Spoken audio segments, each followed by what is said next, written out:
মানুষ কোন আশা আকাঙ্ক্ষার থেকে ভোট দিয়েছিল, সেই আশা আকাঙ্ক্ষার কি হলো? আমি কাজ, কর্ম, শিক্ষা, স্বাস্থ্য, জমি, কারখানা এসবটা বাদ দিচ্ছি। পশ্চিমবঙ্গে যে প্রতিটা দিন, এখন তো বলা চলে প্রতিটা ঘন্টায় যে ক্রাইম হচ্ছে, যে অপরাধ হচ্ছে, যেখানে তার একটি রাজনৈতিক দলের পরিচালনায় একটি দেশের কেন্দ্রীয় সরকার চলছে, শুধুমাত্র কয়েকটা সিটে বিরোধিতার ভূমিকায় যাবে, কাজে যাবে না। মানুষ একটা বুদ্ধি মত্তার সঙ্গে এককোষী অ্যামিবা থেকে আজকের মানুষ।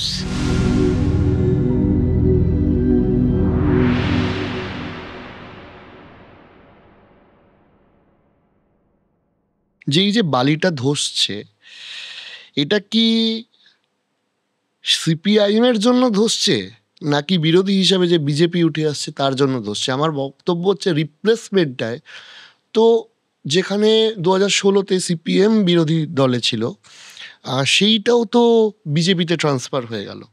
তাহলে বাস্তবে একজন মানুষ সে যদি ভাবে যে একটা না একটা দিন সিপিএম ক্ষমতায় আসবে বা আমরা আমাদের কথাটা সরকারিভাবে একটা সিস্টেমের মাধ্যমে তুলে ধরতে পারবো, সেইটা থেকে তো অনেকটা পিছিয়ে যাচ্ছে সিপিএম।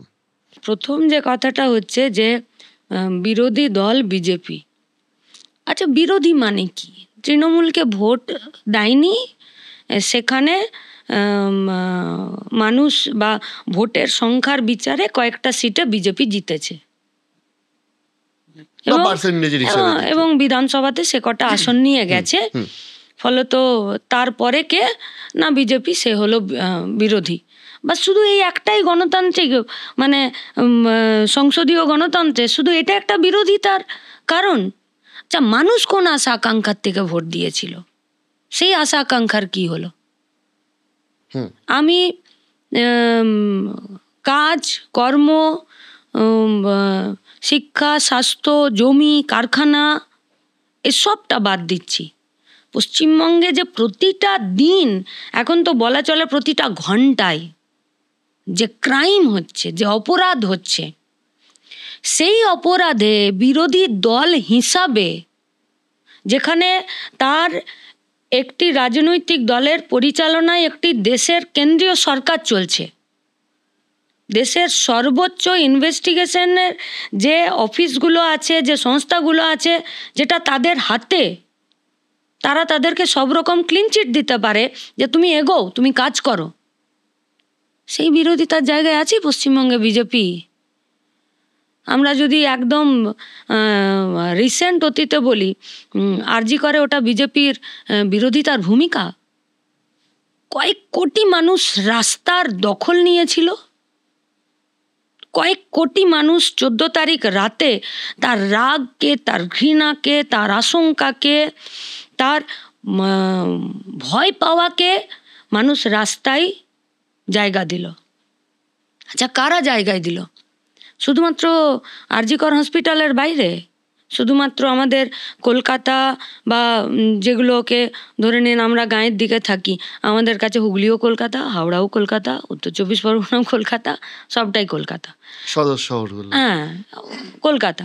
তো এই যে বৃহত্তর কলকাতা, এই কলকাতার রাস্তাতে কি শুধু সেদিনকে মানুষ দাঁড়িয়েছিল না, তো জেলায় জেলায়, গ্রামে গ্রামে, একদম প্রান্তিক অঞ্চল, যার নিজের গ্রাম থেকে কলকাতা আসতে 1.5 থেকে প্রায় 2 দিনের সময় আজকের ডেটেও লাগে।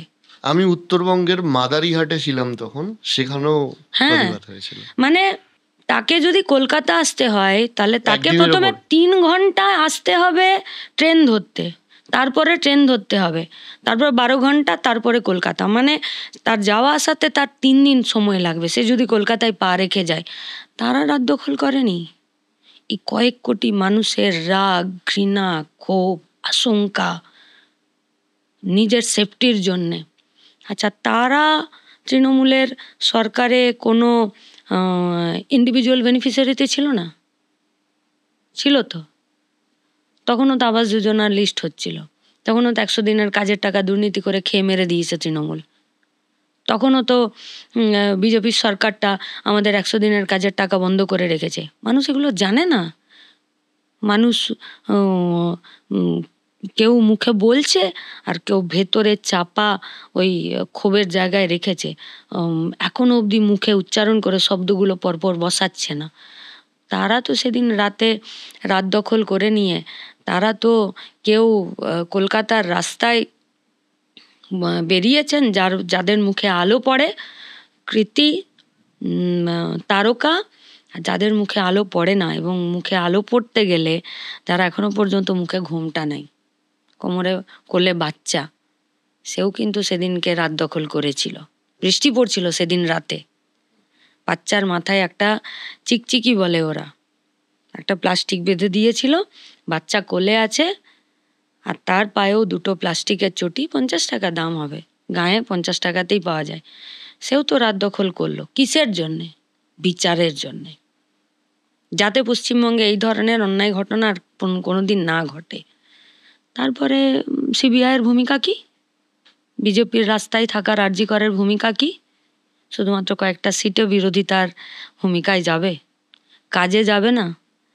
মানুষ একটা বুদ্ধি মত্তার সঙ্গে এককোষী অ্যামিবা থেকে আজকের মানুষ, তার বোঝাপড়াকে, তার মাথাকে বাদ দিয়ে রাজনৈতিক দল যদি মনে করে যে আমি সব জিতে নেব, সে রাজনীতিকে অস্বীকার করছে।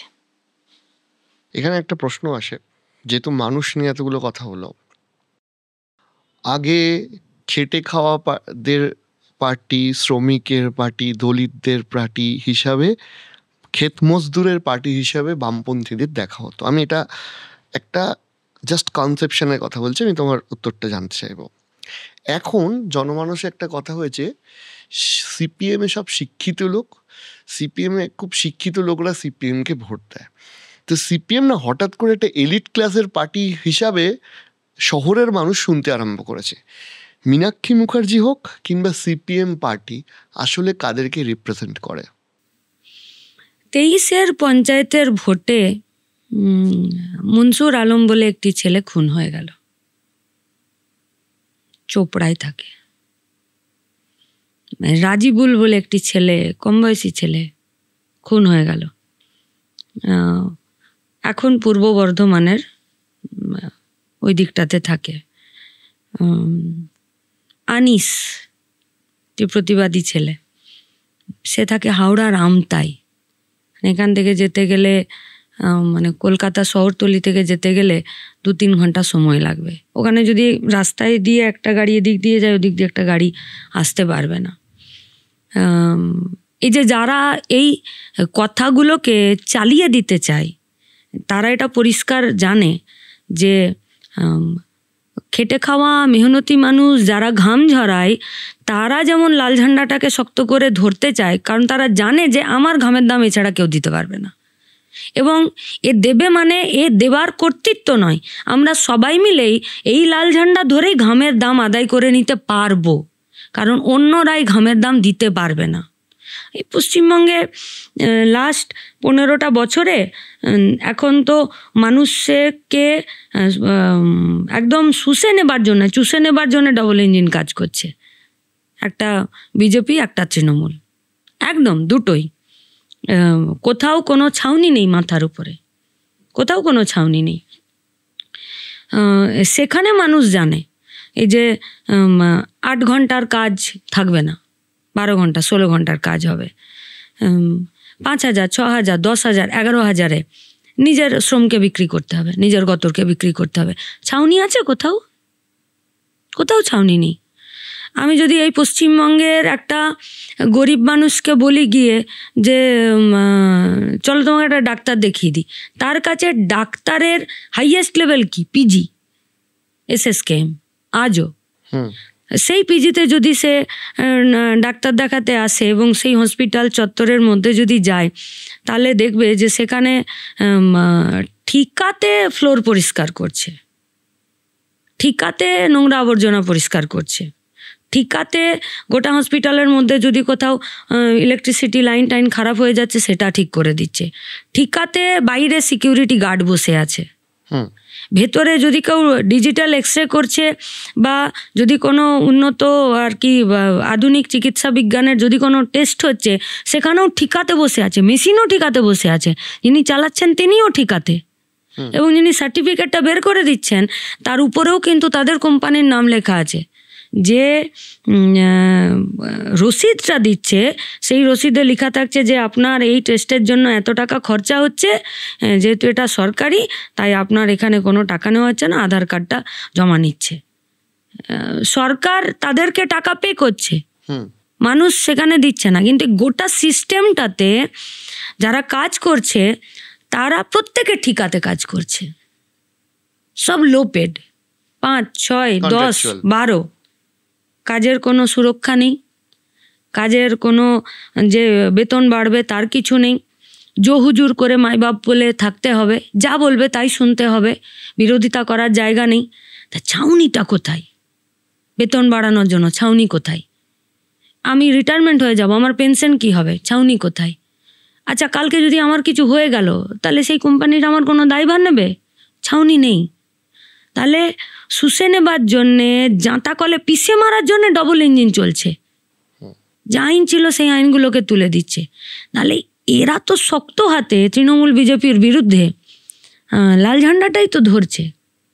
9 জুলাই স্ট্রাইক হলো, সেই স্ট্রাইকে তো লাল ঝান্ডাই ধরলো। তৃণমূল বলল ধর্মঘট করা যাবে না, আর বিজেপির বিরুদ্ধে ধর্মঘট ছিল।